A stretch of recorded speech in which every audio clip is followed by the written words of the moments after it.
ఉన్న బంగారాన్ని విడిపించి ఆ రోజు ఆన్లైన్ రేటుకే మేము కొంటాం. Sharma gold company. బాబాయ్ నమస్తే.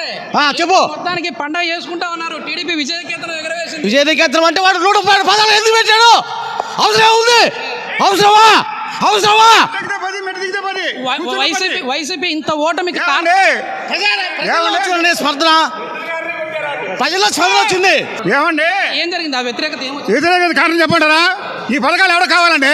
పనిచేయని పథకాలా? అవసరం పథకాలు కావాలి. పనిచేయని పథకాలు ఎందుకండి? పనికొచ్చే పథకాలు కావాలి. బాబు గారు ముఖ్యమంత్రి అయిన తర్వాత ఏ విధంగా ఉంటుంది రాష్ట్రం?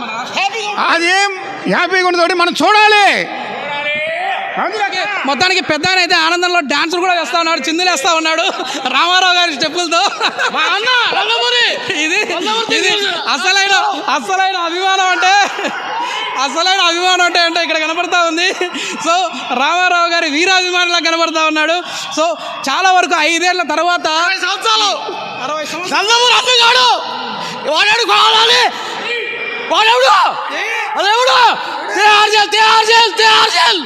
నాలుగో నెంబర్లో కవిత ఉంది, 5 నెంబర్ పంపించా.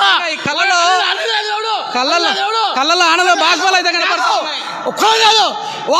వాడు సభాష్ ఏంటి? రాజకీయ సభాష్ ఉంటారా? ఏమన్నా బాగా వచ్చి అనౌన్స్మెంట్ చేయాలా? సరే ఏడ్చొద్దు. ఇది మొత్తం మీద ఆనందంలో విజయోత్సాహంలో ఇక్కడ పెద్ద ఆయనకైతే ఏడుపులు వస్తూ ఉన్నాయి, బూతులు వస్తూ ఉన్నాయి. ఇది మొత్తం మీద మనం చూస్తా ఉన్నాము. చాలా వరకు కూడా పెద్ద సంఖ్యలో ఇక్కడ అభిమానులు అయితే చేరుకున్నారు కేంద్ర కార్యాలయానికి. ఎట్లా దానికి అద్దులు లేవు, చెప్పడానికి లేకుండా అంత ఆనందంగా ఉంది. 5 ఏళ్ల నుంచి బాధపడుతున్నాం. ఇక్కడ ఎలా అనుకున్నాం. మళ్ళీ తెలుగుదేశం పార్టీ గవర్నమెంట్లోకి వస్తుంది, అభివృద్ధి చూపిస్తారు. అభివృద్ధి జరుగుతుంది. ఇక చూడండి, మీరే చూస్తారు ఎంత అభివృద్ధి పడుతుందో. 2014 నుంచి 2019 ఏం అభివృద్ధి జరిగిందో అంతగా డబ్బులు అభివృద్ధి జరుగుతుంది. ఇప్పుడు వచ్చేసేసి జగన్మోహన్ రెడ్డి గారు, నేను ఇంటికి నేరుగా డబ్బులు పంపిస్తా ఉన్నాను సంక్షేమ పథకాల రూపంలో, సో ప్రజలు నాకే పట్టం కడతారనేసి అన్నారు. అంటే ప్రజలు ఇప్పుడు పథకాలు కోరుకోవట్లేదని స్పష్టంగా అర్థమైంది. ఎవరి డబ్బులు ఎవరు పంపిస్తారండి? వాళ్ళు కష్టపడలేరా? సోమరిపోతులు చేశారు, ఇంట్లో కూర్చోబెట్టారు, పనులు చేయకుండా చేశారు. ఎటువంటి కార్మికులు పనులు లేవు. ఎవరి డబ్బులు ఎవరు పంచుతారు? ఏదైనా అప్పులు చేసి పులిహార పంచుతారు, ఎవరైనా పంచుతారండి? అప్పులు చేయకుండా సంపాదించాలి. సంపాదించేది ఎవరు? సంపాదించకుండా అప్పులు తీసుకురావడం అయిపోతాం. సగటు మనిషిని ఎత్తిన వాళ్ళు ఎంత అప్పు ఉంది అది తెలుసుకోవట్లే ప్రజలు. ఇప్పుడు అందరూ తెలుసుకున్నారు. ఖచ్చితంగా మళ్ళీ బాబు గారికి పట్టండి. ఇప్పుడు 3 రాజధానులు అని జగన్మోహన్ రెడ్డి గారు చెప్పారు. సో రాష్ట్రాన్ని 3 ముక్కలు చేస్తారు వీళ్ళు, అభివృద్ధి చేయరు అని చెప్పేసి టీడీపీ వారు చెప్తా ఉన్నారు. సో ఇక్కడ అమరావతి రైతులు కూడా చూసాము, మాకు వచ్చేసేసి మా పొలాలు లాక్కున్నారు, రాజధాని ఇక్కడ కాకుండా వైజాగ్లో పెడతా ఉన్నారన్నారు. అంటే ఇది రాష్ట్ర వ్యాప్తంగా ఉన్న ప్రజల తీర్పు అనుకోవచ్చా అమరావతి రాజధాని? ఖచ్చితంగా ప్రజలు కూడా చూస్తున్నారు కదా, వాళ్ళు కూడా ఏ రాష్ట్రంలో వాళ్ళు అదే రాష్ట్రంలో కదా. ఈ జీవితానికి ఆనందం చాలు. చాలా మంది ప్రజలతో కలిసాను కదా నేను. మంగళగిరి, కుప్పము, అదేవిధంగా నెల్లూరు, చీరాల అన్ని నియోజకవర్గాలు నేను తిరిగానమ్మా. మహిళలు పెద్ద సంఖ్యలో చాలా వరకు కూడా బాబు గారే రావాలి, లోకేష్ గారు గెలవాలి అని చెప్పి చాలా మంది అన్నారు. సో ఇప్పుడు ఎట్లా ఉంది మీకు ఎట్లా? మా ఆనందానికి మాటలు రావు. ఆనందానికి అవసరం, జీవితానికి ఇది చాలు. 165 వస్తాయి తెలుగుదేశం. మొదటి రౌండ్ నుంచి కూడా ఆధిక్యంలోనే కనపడతా ఉంది టీడీపీ. సో టీడీపీ సత్తా ఏంటో ఇప్పుడు చూపించామని చెప్పేసి అంటా ఉన్నారు. సో వైసీపీ పరిస్థితి ఎట్లా ఉండబోతా ఉంది? అయిపోతుంది వైసీపీ పరిస్థితి. మహిళలంతా కూడా వైసీపీ వైపు ఉన్నారని వాళ్ళు చెప్తా ఉన్నారు కదా, కానీ ఎక్కువ సంఖ్యలో మహిళలు కనపడతా ఉన్నారు ఇక్కడ. చాలా అందరూ చాలా ఆనందంగా ఎంతో ఇదిగా ఉన్నారండి. అసలు మహిళల్లో చాలా ఉత్తేజం కనబడుతుంది. అసలు ఇది చెప్పలేని ఆనందం అండి. ఇది చెప్పలేని ఆనందం ఇది. అసలు హుషారుగా మాట్లాడించారు మీ ఛానల్. మీరు మాత్రం గుడ్. పార్టీ విషయంలో కానీ దీని విషయంలో కానీ మీడియా అయినా సరే, మీడియా పాత్ర కూడా తెలుగుదేశం పార్టీకి, చంద్రబాబు నాయుడికి అండదండగా ఉండాలి. అవినీతి పాలనలో అభివృద్ధి పాలన కావాలా, అవినీతి పాలన కావాలా? మాది వచ్చేసి సుమన్ టీవీ అనేది ఎప్పటికైనా సరే ప్రజాగలమే మా గలం సార్.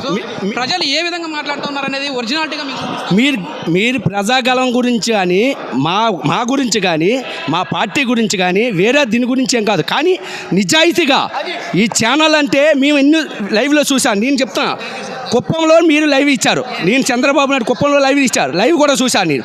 మీరు లైవ్ చూసి ప్రతి అబ్బతోని అది అన్నాడు చూసావా, అవ్వ తాత కూడా ఆడికి వేసిన ఓట్లు కూడా మా పార్టీకి పడాలి. సార్ ఇప్పుడు మామూలుగా మహిళల ఓట్లు ఎక్కువ పెరిగాయి కాబట్టి వైసీపీకే వస్తాయని చెప్పేసి వాళ్ళు ధీమా వ్యక్తం చేశారు కదా, కానీ ఇప్పుడు తీర్పు చూస్తే పూర్తి రివర్స్ అయిపోయింది. అంటే మహిళలు కూడా పూర్తిగా వ్యతిరేకించారా? సార్, ప్రతి మహిళ, ప్రతి కార్మికుడు, ప్రతి కూలి పని చేసుకున్న ప్రతి కార్మికుడు బయటపడలేదు, కానీ ఓటు పరంగా బయటపడ్డారు. అది ఆంధ్రప్రదేశ్ కాదు, కేంద్రంలో కూడా ప్రతి రాష్ట్రాలు, ఈ యొక్క ఆంధ్రప్రదేశ్లో కాదు పై రాష్ట్రాలు కూడా చంద్రబాబు నాయుడు గురించి ఏ రకంగా కృషి పెట్టాయో అదేవిధంగా కార్మికులతో సహా అందరూ కృషి. నేను ఒక కార్మికుడిని, కానీ ఏంటి అంత బలంగా అంత దీనికి ఎందుకు వేసాం? ఇక్కడ నుండి గుంటూరు వినపడింది ఓటేసేటప్పుడు, అలాగే సార్ ఇది మొత్తం మీద ప్రజలు వచ్చేసేసి చాలా వరకు కూడా మాకు పథకాలు కాదు, పథకాలతో పాటు అభివృద్ధి కావాలి అని చెప్పేసి అంటా ఉన్నారు. అది సూపర్ 6 రూపంలో చంద్రబాబు గారు అయితే ఇస్తారన్న నమ్మకం ఉంది కాబట్టి ఆయనను భారీ మెజారిటీతో ఈ కూటమిని గెలిపించబోతా ఉన్నట్లుగా స్పష్టం అవుతా ఉంది. Thank you. Okay sir. ఏంటంటే ఇంత భారీ వ్యతిరేకత వైసీపీకి రావడానికి ఏంటి, టీడీపీకి ప్రజల్లో ఇంత అభిమానం పెరగడానికి కారణం ఏంటి? నిన్నటి వరకు ఈ ఆరా అని చెప్పని సర్వేల పేరిట ప్రజలందరినీ మోసం చేసి మోసాల సర్వేల పేరిట ప్రజల ముందుంచినటువంటి నియంతృత్వ నిరంకుశ దమనకాండ పాలనకి చరమే గీతం పాడుతూ ఈరోజు తెలుగుదేశం, జనసేన, బీజేపీ కూటమి దిగ్విజయ యాత్ర సాగించబోతుంది. దీనికి ముఖ్యమైన కారణం అణిచివేత ధోరణితో చేసినటువంటి పాలన ఈ యొక్క విజయానికి ముఖ్యమైనటువంటి మార్గాన్ని చూపించిందని చెప్పి నేను చెప్తూ ఉన్నాను. సార్, ఇప్పుడు మేము సంక్షేమ పథకాలు ఇస్తూ ఉన్నాం, నేరుగా ప్రజల అకౌంట్లోకి అమౌంట్ పంపిస్తూ ఉన్నాము, దళారీ వ్యవస్థ లేదు అని చెప్పేసి అన్నారు కదా, ప్రజల ఓట్లన్నీ మాకే పడతాయని చెప్పేసి వైసీపీ అనుకుంది. కానీ ఇక్కడ చూస్తే సీన్ మొత్తం రివర్స్ అయిపోయింది. ఎందుకు ప్రజల్లో ఇంత వ్యతిరేకత? సార్, మీకు తెలియంది మనకు పబ్లిక్కి తెలిసింది ఏంటంటే ఎంతమంది సంక్షేమం ఎత్తేసారో గ్రౌండ్ లెవెల్లోకి వెళ్ళని తెలిసింది. అందరి అకౌంట్లో డబ్బులు పడతాయని మెసేజ్లు వస్తాయి, అకౌంట్లో డబ్బులు పడతలా. ఇది ఒక పెద్ద స్కామ్. దీన్ని కనుక ఒకసారి సీరియస్గా తీసుకొని లోతుగా అధ్యయనం చేస్తే 1,00,000 కోట్ల అవినీతి జరిగి ఉంటుంది. ఏది అకౌంట్లో మెసేజ్లు వస్తాయి కానీ అమౌంట్ మాత్రం పరిస్థితి ఏ విధంగా ఉండబోతుంది? పార్టీ ఉండదండి. ఇక భూస్థాపితం సర్దుకోవటమే. ఆల్రెడీ ఆ నాయకులు ఎప్పుడో టచ్లోకి వచ్చారు. జనసేనకి టీడీపీ టచ్లోకి వచ్చారు. నేను దాదాపుగా నేను ఒకరిని 55 నియోజకవర్గాలకు పైగానే ప్రజల అభిప్రాయం తెలుసుకునే ప్రయత్నంలో భాగంగా వెళ్ళాను. సో అక్కడ ప్రజలందరూ కూడా సంక్షేమం కావాలి, అభివృద్ధి కావాలి, ఆ రెండు జరగాలి అంటే బాబు గారు మళ్ళీ రావాలి అని చెప్పేసి చెప్తా ఉన్నారు. సో ఇప్పుడు ఆ రెండు కూడా సమపాలలో జరిగే విధంగా ఉంటుందా? 100% ఉంటుంది.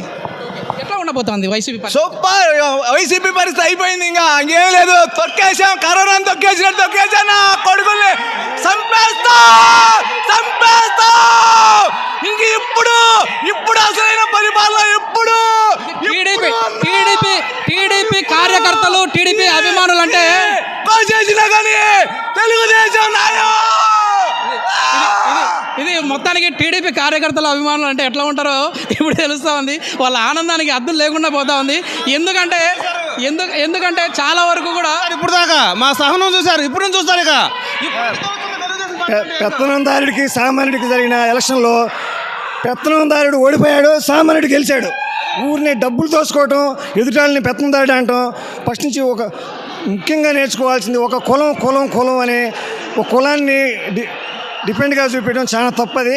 ముందది ఒక అమ్మకి ఐకి పుట్టినాడైతే ఇంకొకసారి రాజకీయ నాయకుడు ఎవడు కులం పేరు ఎత్తడు.